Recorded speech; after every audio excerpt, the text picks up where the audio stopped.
Good morning. Happy Sunday.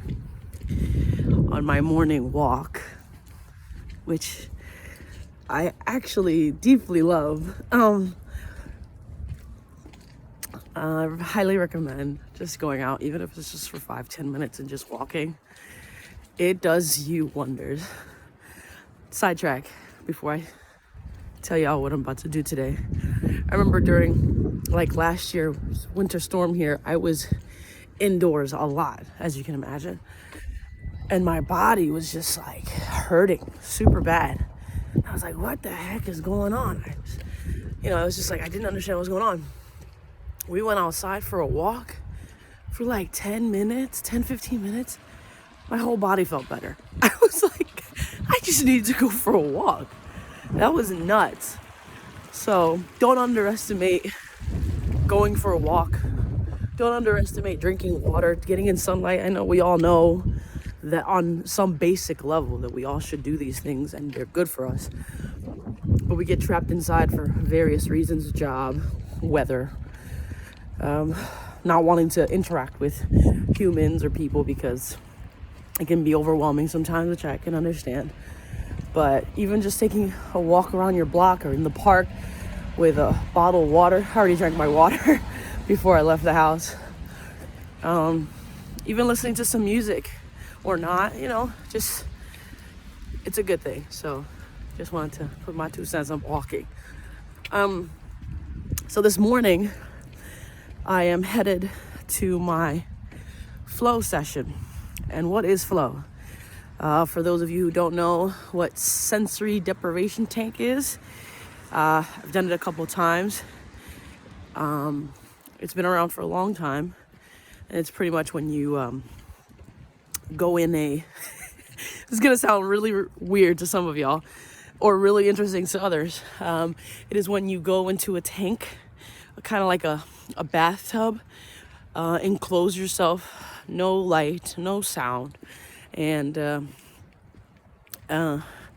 you're in a full bathtub with a lot of Epsom salt, so your body just naturally floats, and the water temperature is set to your body temperature, maybe a little bit lower. So and the whole point of you there for an hour and a half, if not longer. You're able to let your body relax, the muscles relax, and everybody has different experiences there. Some emotional, some mental, some physical benefits. It may not be for everybody, so that's a caveat. Or am I saying that right? I hope I'm using that word right. Anyways, just disclaimer. That's what I was gonna say. Disclaimer. It's not for everybody. It's not a cure-all, but it's definitely just a tool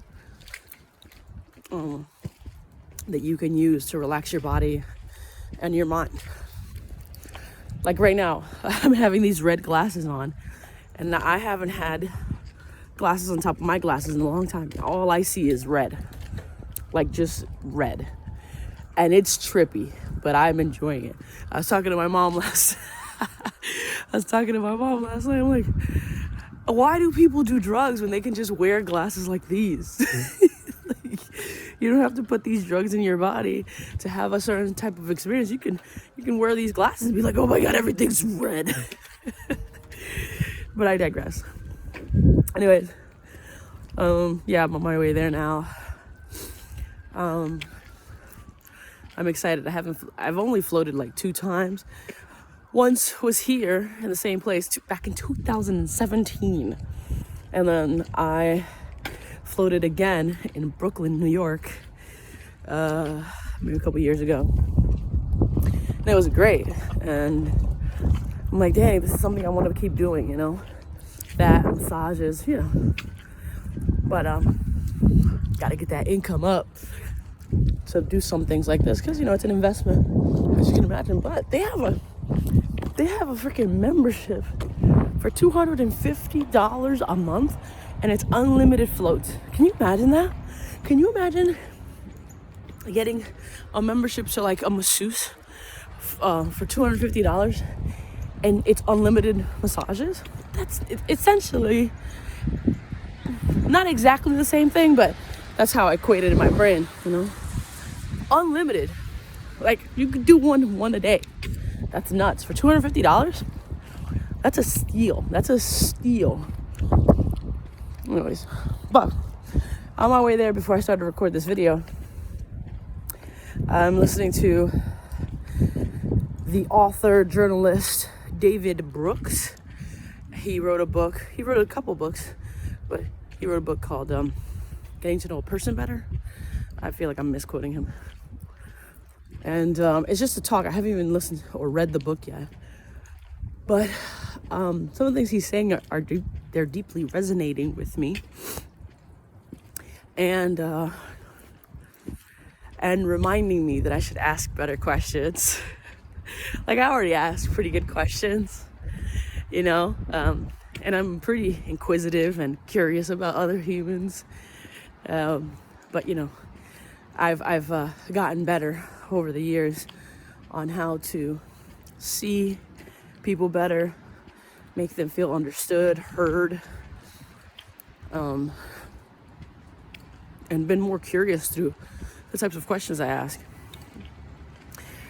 If I can truly say it with full confidence, the thing that I'm most curious about is humans, and all of them, right? To just learning who they are, understanding them, right? Engaging with them in an inquisitive manner, and like their psyche and their emotional state. I keep hearing, especially lately, that I would be a good therapist. And I can see that. I don't even say like, no, absolutely not. I can see that. And right before I started this recording, he mentioned how fear governs our lives. And if I'm being fully transparent, I don't fear being a therapist or anything like that. I fear Jesus. It's a little rainy out here today. I fear putting all my time and energy into something then doesn't give me the lifestyle I desire or enjoy. And people tell me, and I am reminded that, hey, you know, you can like go and do something else, right? It's like, oh shit, yeah. Then to go even deeper, I fear wasting my time. So there's that. But who doesn't fear wasting their time? You know, tell me about a time where you felt like you wasted your time, whether by entering into the wrong relationship, applying to and accepting the wrong job position, going to a party with some friends that was a complete waste of time. You didn't even have fun, right? And that gut-wrenching feeling of like, ugh, damn it, I shouldn't have come. I shouldn't have done that.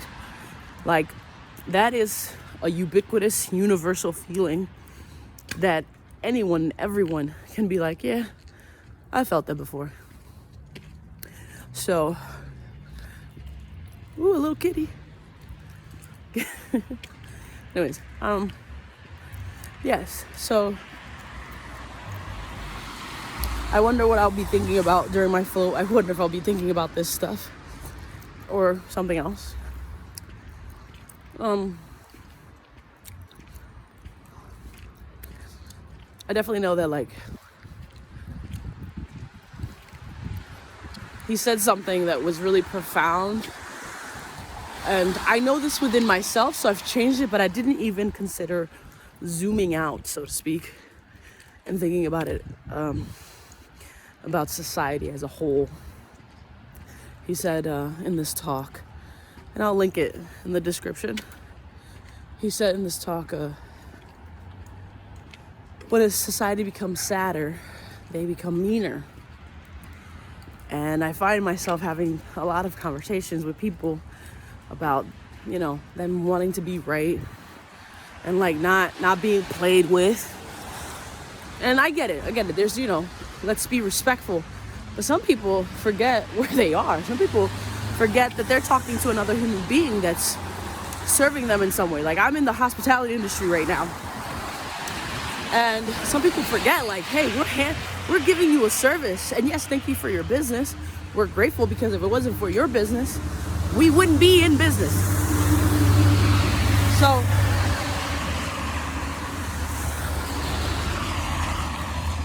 you know, and so I always give people grace, you know, when they come at me sideways, depending on my level of patience. But I have pretty large patience, especially like I've been practicing it, and it is a practice.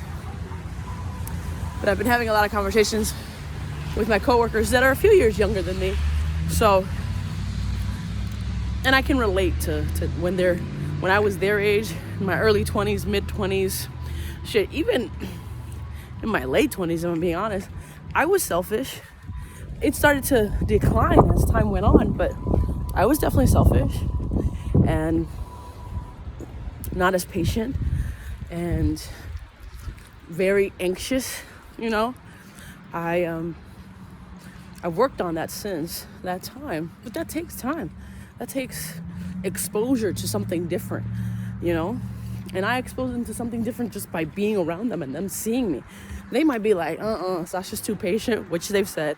You too nice, which they've said. I would have popped off, which they have sometimes, you know.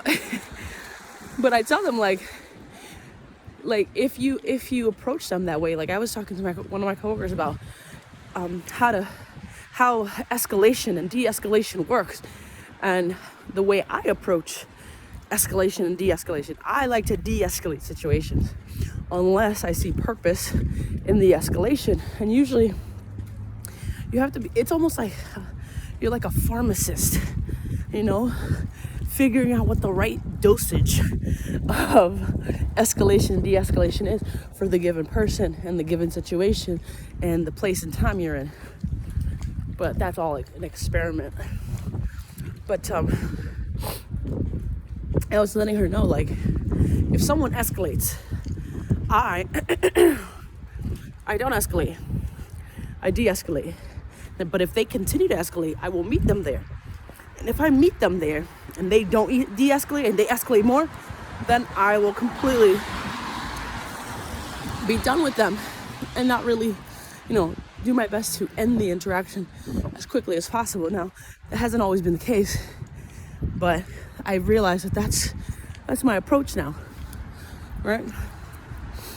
But a lot of people don't understand these hidden dynamics. They feel it, but to break it down in that way, you know, people are like, you're breaking it down. It's like, yeah, it's like we break everything down.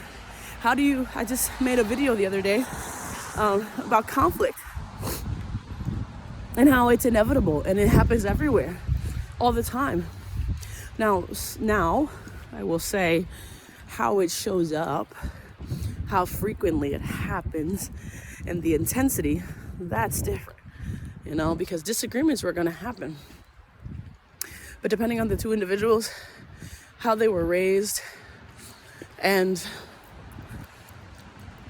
how they approach conflict, it's going to look different. Anyways, so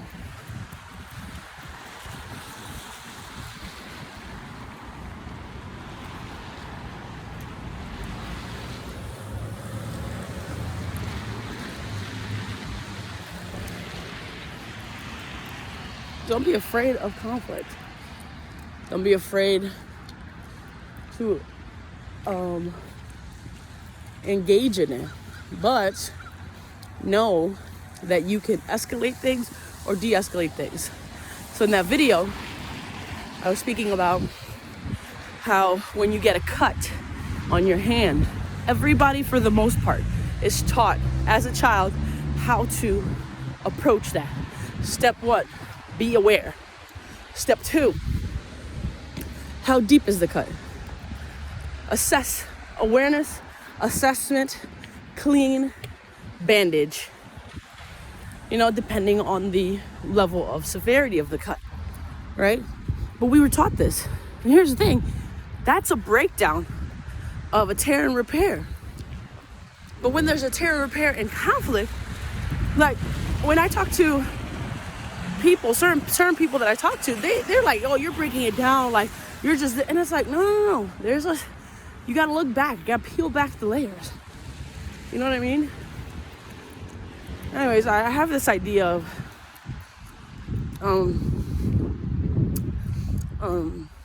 this like type of business where people can go to that is seen like, a gym. Everybody knows what a gym is. Everybody knows what a clinic is.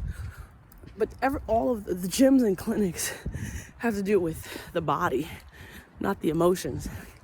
So I have this idea of like, how can there be a gym or a clinic for the emotions, so people understand that this is a real science, just like body, all right?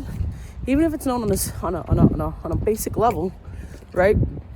Everybody knows that once you work out, you're probably most likely gonna get sore, Anyways, so all of these thoughts as I'm heading into the flow session. But I'm gonna keep listening to this audiobook and make a video once I come out.